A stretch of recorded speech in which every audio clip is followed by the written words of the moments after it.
How to set up a Zap for new input in a Google Sheet cell to send a message in Slack.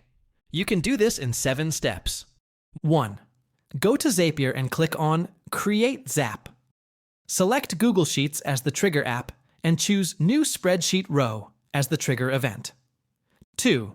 Connect your Google account and select the spreadsheet you want to monitor. Choose the specific worksheet where new inputs will be added. 3. Set up the trigger by specifying the column Zapier should watch for new entries. Test the trigger to ensure Zapier detects new rows correctly. Click on the plus icon to add an action step, select Slack, and choose Send Channel Message as the action event. 5. Connect your Slack account, then select the channel where you want the message to be sent whenever a new row is added. 6. Customize the message format by including dynamic data from the Google Sheet, such as row content or specific cell values. 7. Test the Zap to confirm the setup works, then turn it on. Now, every time a new row is added in Google Sheets, Slack will automatically send a message.